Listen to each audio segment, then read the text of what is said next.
हे विधाता अरे मन की अरे मन में रही और छुई नहीं पाए चरण श्री हरि के मन की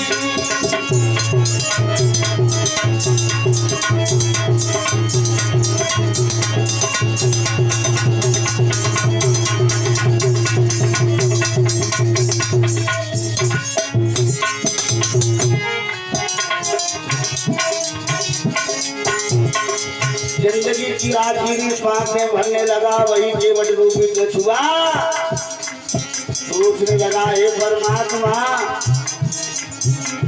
मेरे मन की मन में गई पाए चरण की हरि के मन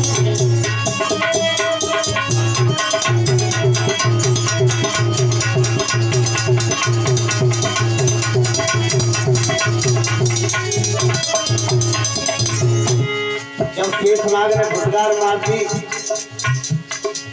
इधर तो कछुआ बेचैन है। भगवान विष्णु ने देखा तो प्रभु मेरे अंतर्यामी है और परमात्मा ने कहा कि कछुआ कोई बात नहीं है ये कछुई हरि मतो विचारो ये कछुई हरि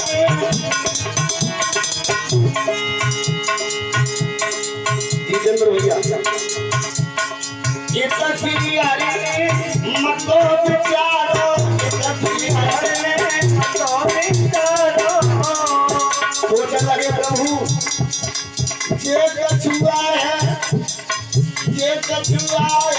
दाता हमारो ये कछुआ है दाता हमारो ये कछुआ है दाता हमारो ये कछुई हरि मतो विचारो ये कछुआ है दाता हमारो ये कछुई हरि मतो विचारो ये कछुआ है दाता हमारो। और याद रखना भैया प्यारे भक्तों बुजुर्गों भगवान ने वरदान दे दिया सतयुग में कि कोई बात नहीं है तुम चरण नहीं छू पाए कोई बात नहीं तो जाओ हम तुम्हें वरदान देते हैं कि एक समय ऐसा आएगा अगले जन्म में तुम केवट बनोगे और हम राम बनेंगे।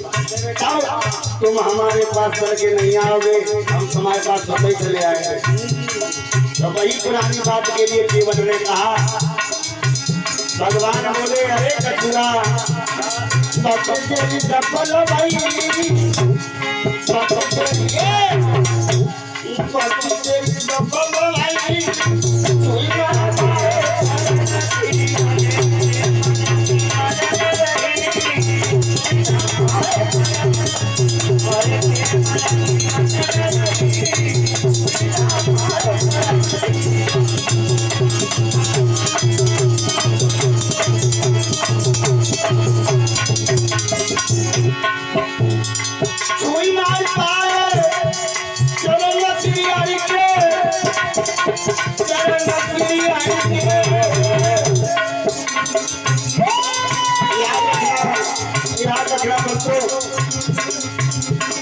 मन की मन में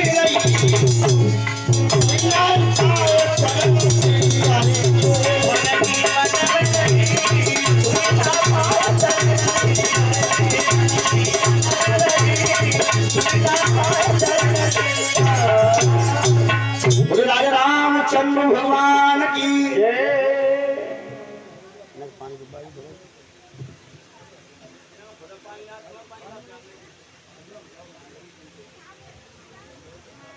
कहने का तात्पर्य जिंदगी की आखिरी सांस में जब उस कछुआ ने भरी सोचने लगा शेषनाग ने फुसकार मार दी है भगवान के पैर स्पर्श नहीं करने दिए चरण नहीं छूने दिए लेकिन ये शेषनाग उस कछुआ की भावनाओं तक नहीं पहुंचे और भगवान विष्णु ने सतयुग में वरदान दिया क्या रे कछुआ कोई बात नहीं है तुम चरण हमारे नहीं स्पर्श कर पाए तो जाओ हम तुम्हें वरदान देते हैं कि अगले जन्म में तुम केवट बनोगे और हम राम बनेंगे। लेकिन इस समय आप हमारे पास आए हो, उस समय हम तुम्हारे पास चल करके खुद स्वयं आएंगे। तो इसलिए केवट कह रहा है काहे तुम्हार मरम में जाना, इसलिए कहा। लेकिन लक्ष्मण जी फिर नहीं समझ पाए। मेरे प्यारे भक्तों, श्री सुखदेव जी महाराज कहते हैं कि हे राजन परीक्षित, जैसे ही कहा केवट ने कि प्रभु हम तुम्हारे मरम को जानते हैं, भगवान कुछ नहीं बोले। भगवान कहने लगे भैया केवट, हमें इस नाव में बिठा करके इस पार से पल्ली पार पहुंचा दीजिए तो तुम्हारा बड़ा एहसान होगा। केवट बोलो प्रभु हम तुम्हें इस पार से उस पार पे तो पहुंचा देंगे, लेकिन पहले हम तुम्हारे चरण धोएंगे। क्या कहा? बोले चरण धोएंगे।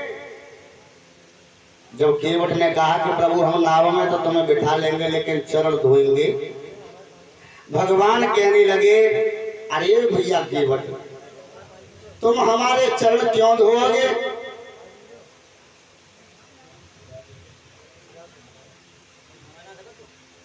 कहा भगवान श्री राम ने कि भैया केवट, तुम हमें नौका में इस नाव में बिठाने के लिए हमारे पैर क्यों धोगे?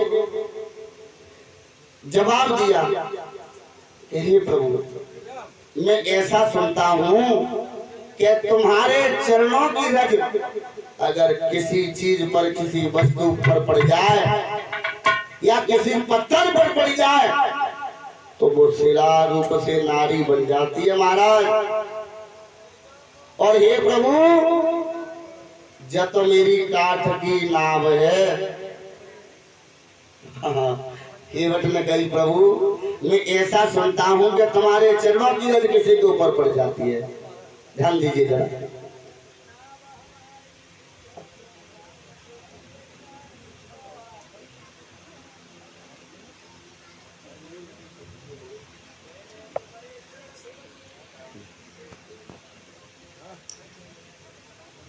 जवाब दिया कि हे प्रभु दीनानाथ, हे भगवान मैं ऐसा सुनता हूं कि तुम्हारे चरणों की रज किसी के ऊपर पड़ जाती है तो वो पत्थर से नारी बन जाती है। वो कहा क्यों? क्योंकि कल कथा में बताया दर्शाया था कि जब प्रभु श्री राम विश्वामित्र जी के साथ भैया लक्ष्मण के साथ जा रहे थे तो मार्ग में गौतम ऋषि की पत्नी अहिल्या जो पत्थर बन गई श्राप के कारण उनका उद्धार किया चरणों की रज के द्वारा। इसलिए केवट कह रहा है प्रभु मैं ऐसा सुनता हूं कि तुम्हारे चरणों की रज किसी पर पड़ जाती है तो वो शिला से नारी बन जाती है। और महाराज ये तो मेरी काठ की नाव है, काठ की नाव है, और जो कहूं धोखे से कैसे अगर नारी बन गई तो जाने आफत ही आफत में। भगवान श्री राम बोले भैया केवट देखो, पहले तो ऐसे कभी पैर रखने से या पैर पड़ने से या चरणों की रज पड़ने से काठ की नाव से कभी स्त्रियां नारियां नहीं बनती हैं, कभी नहीं बनती है। और अगर बनी जाए तो इसमें तुम्हारा ताल हाटो है। अरे एक तो तुम्हारा जब कभी समय की जरूरत पड़ेगी तो एक नारी तो तुम्हारी सेवा करेगी, दूसरी तुम्हारी पैर दबाएगी। केवट बोलो प्रभु सोनाए, गलत कह रहे हो। अगर जो नारी बन गई नाव से तो एक तो हमारा माथा दबाए, एक सेवा करेगी, लेकिन दूसरी तो जमाना महाराज हमारे गले को दबाए देगी, गले को दबाए देगी। हाँ तो इसलिए महाराज मुझे ऐसा कार्य करने की कोई आवश्यकता नहीं है, मैं चरण धोऊंगा।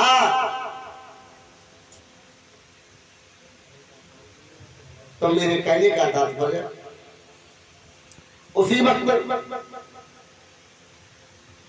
भगवान श्री राम ने कह दिया कोई बात नहीं है, आप चले जाओ भैया, हे केवट जाओ जल ले आओ, हमारे चरण धो लो, आपको शंका है कोई बात नहीं है।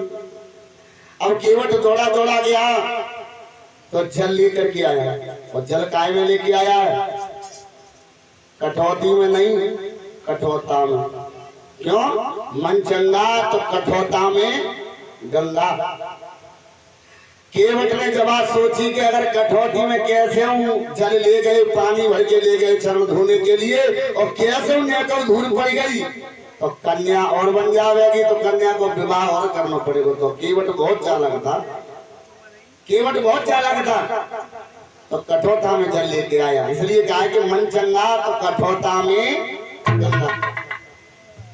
उसी समय चरण धोए भगवान के, चरण धोते हुए जा रहा है, मुस्कुराते हुए जा रहा है। भगवान अंतर्यामी है, सब कुछ जान रहे हैं, लेकिन लक्ष्मण असमंजस में फिर पड़े हुए हैं। सोच रहे हैं इनके भक्त भी बड़े बड़े विलक्षण हैं। मेरे कहने का तात्पर्य, लक्ष्मण फिर भी केवट की भावना तक न पहुंच पाए। तीनों प्राणियों के पैर धोकर के केवट ने अपनी नाव में बिठाया। नाव में बिठा करके केवट नाम को चलाता जा रहा है, कुछ गुनगुनाता हुआ जा रहा है, कहता हुआ जा रहा है। क्या कहता हुआ जा रहा है? सभी तालियों का साथ देते हुए बोलेंगे कि मेरी नैया में लक्ष्मण राम। तेरा केवट गुनगुनाते हुए जा रहा है, नाव को चलाते हुए जा रहा है कि मेरी नैया में लक्ष्मण राम और गंगा मैया धीरे बहो मेरी।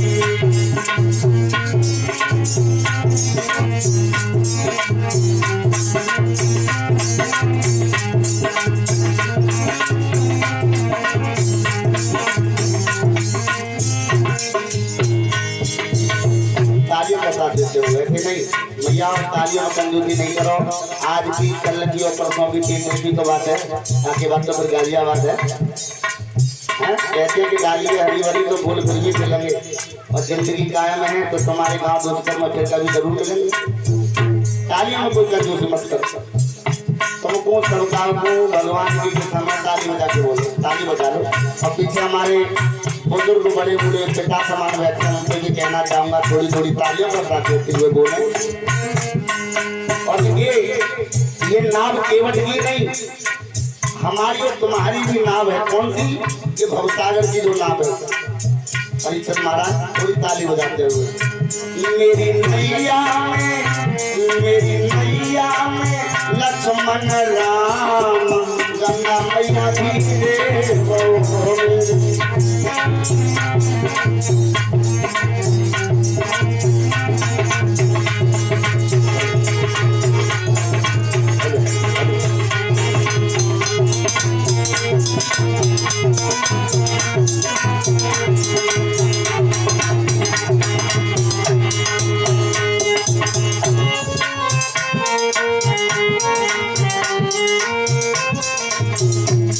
और गहरा है केवट, गुनगुनाते हुए जा रहा है, मुस्कुराते हुए जा रहा है, नाम चलाता जा रहा है।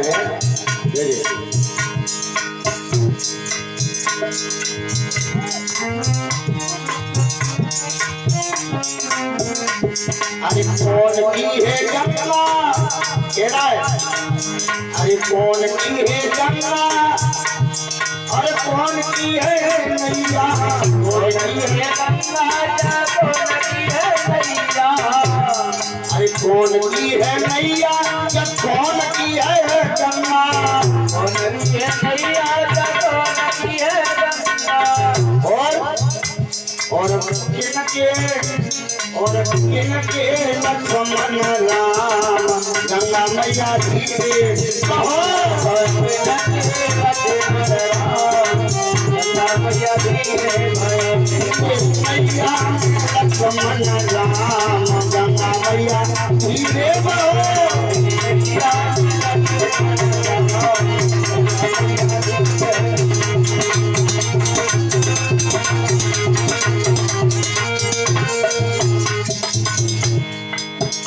मासी की रोना में ताली बजा लो मैया, ताली बजा लो, कंजूसी मत करो, तालियां बजाते हुए। अरे केवट की नैया कहते हुए जा रहा है। अरे केवट की नैया और भागीरथ की गंगा, केवट की नैया भागीरथ की गंगा, अरे भागीरथ की गंगा, भागीरथ की गंगा, भागीरथ की गंगा।